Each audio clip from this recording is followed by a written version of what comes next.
Welcome to the Inspire to Invest podcast, where we're sharing stories from real estate investors and how investing has changed their lives.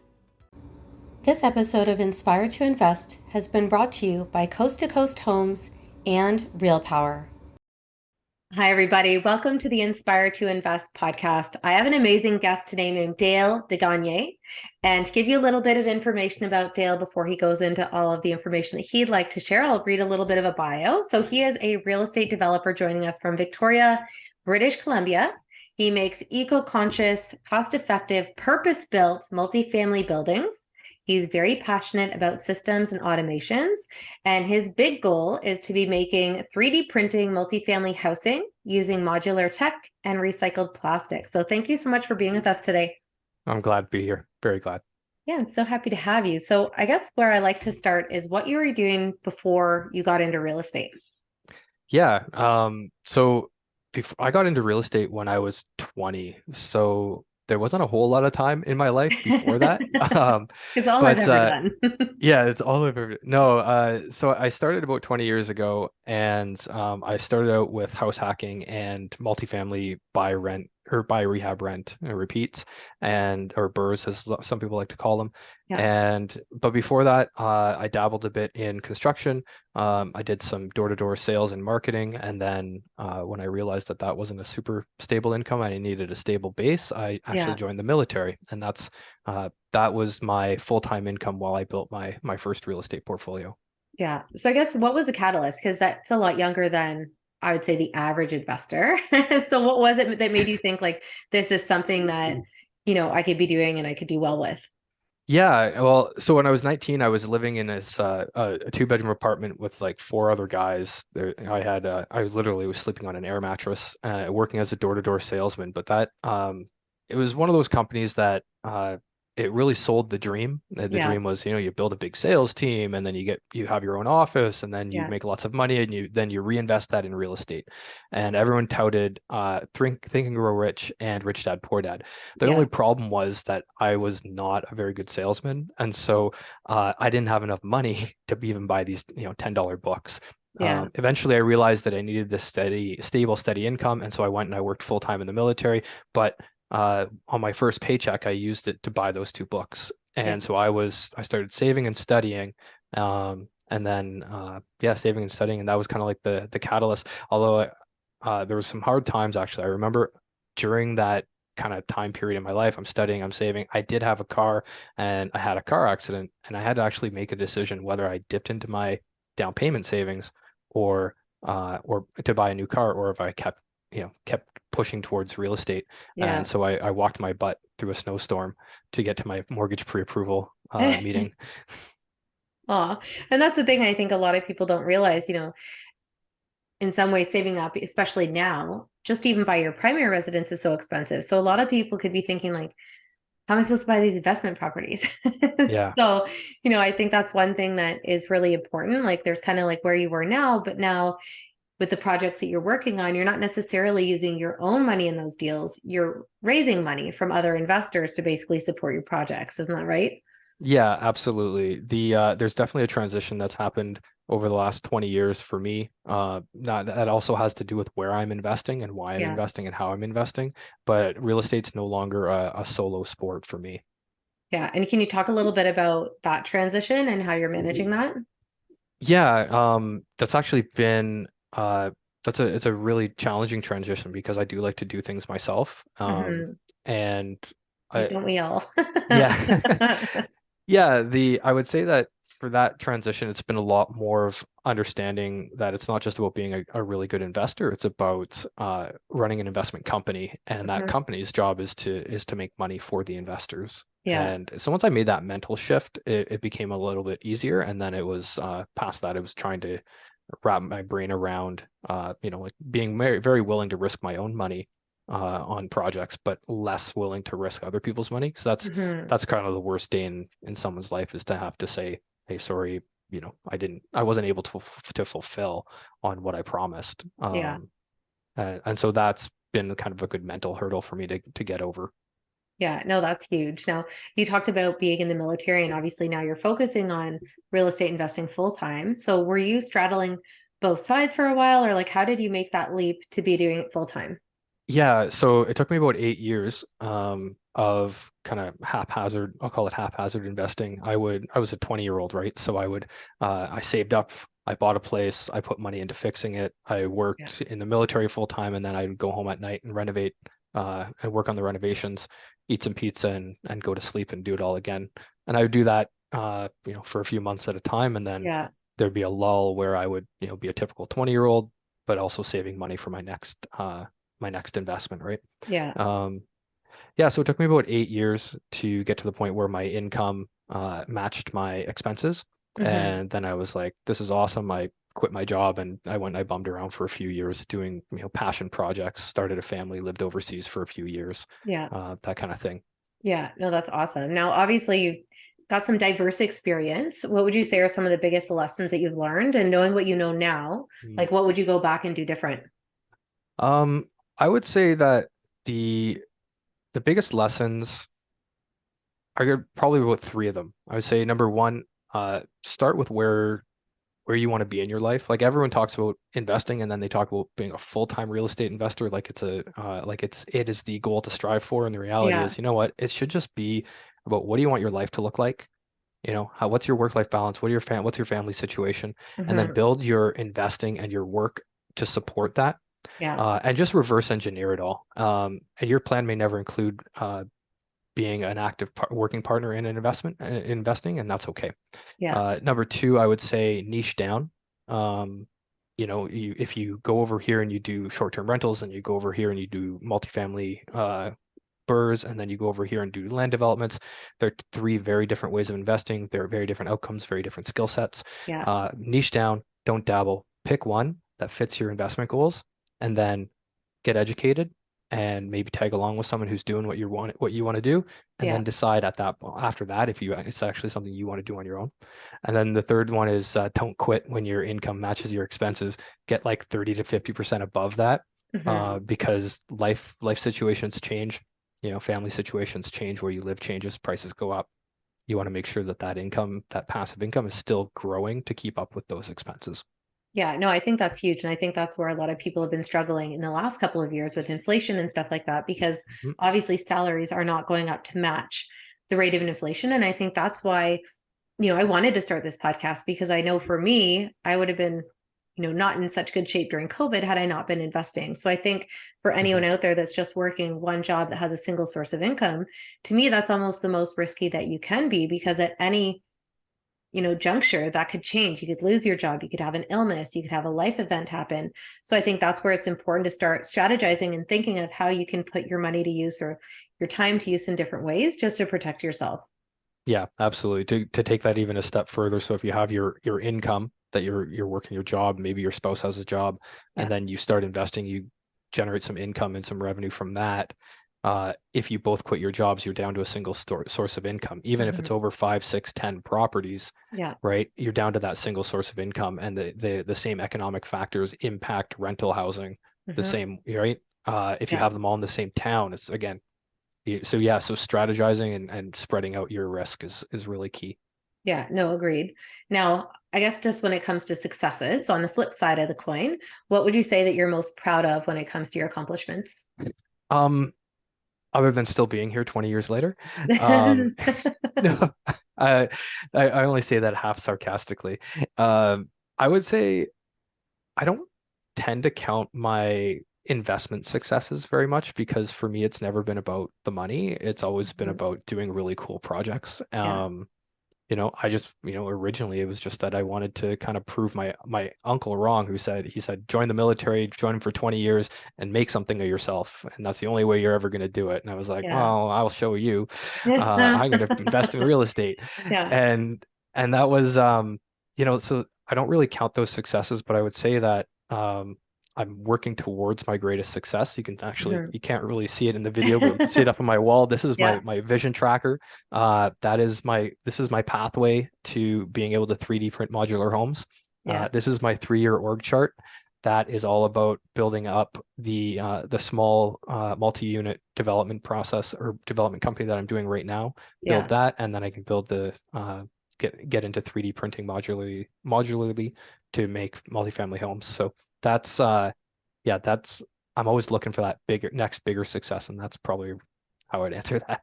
Yeah, no, I think that makes perfect sense. So I'm just going to take a really quick break for a word from our sponsors, and we'll be right back. I'm Deanna Boyden, CEO of Real Power, where female investors and entrepreneurs come together to enjoy real content, real connections, and real collaborations. Our events and programs are designed to give women the type of community, the type of support, the type of learning that they need to flourish in this business. We have a 12-month mastermind program starting a fall cohort in October.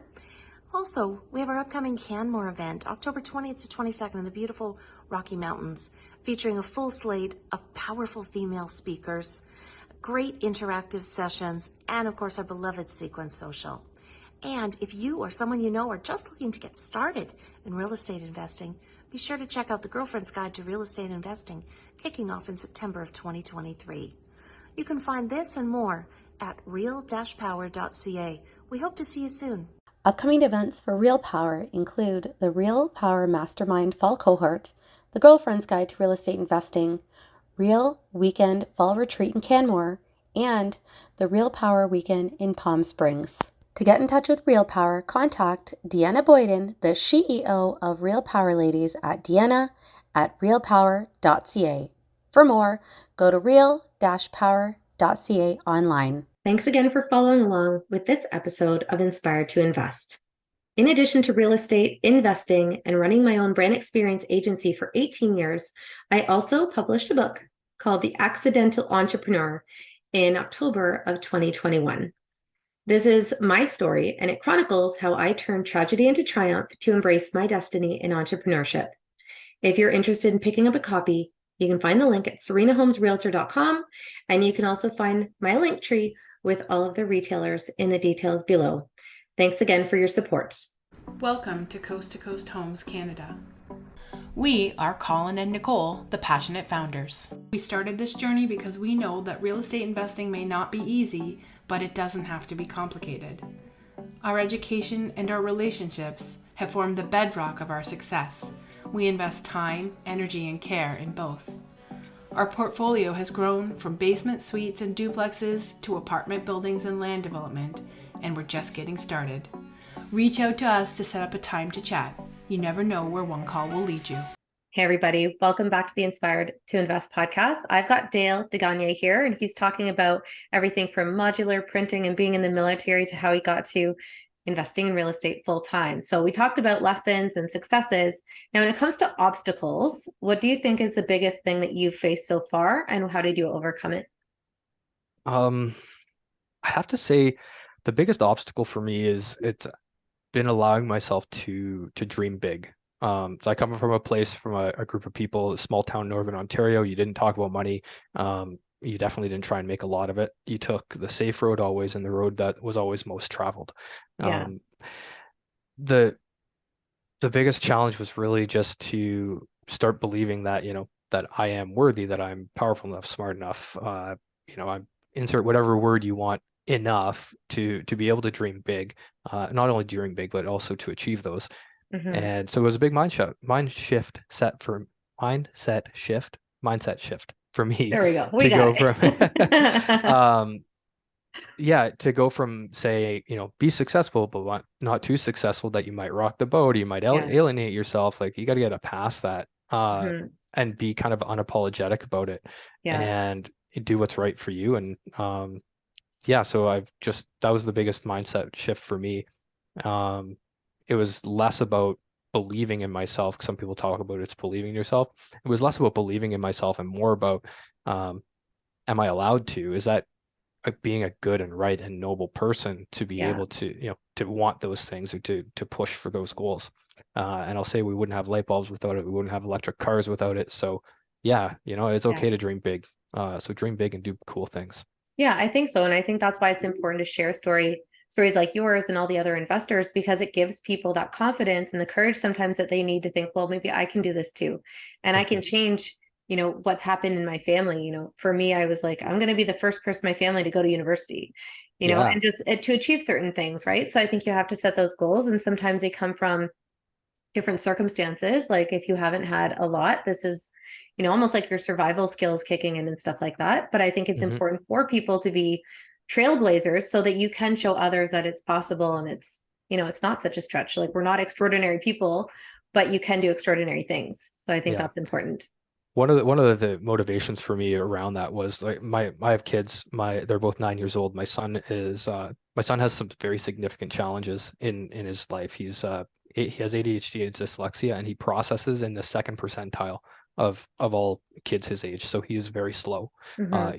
He's just slow to process. Very intelligent, but slow to intake. So Hmm. he's got his challenges, and really I wanted to set an example for him that he can dream and he can believe in himself, and he needs to set the bar high for himself, and he can do it and he can achieve those things. But how am I supposed to show him that the world is his oyster if I'm Yeah. not going to go out and act that way? Yeah, no, I think that's huge and it's so important. Now, I guess going back to investing and all the different things that you've gone through, are you comfortable sharing maybe the craziest thing that has ever happened as an investor? um I mean, at one point I did have a property manager who put in somebody in one of my units that he eventually lit the unit on fire. Oh dear.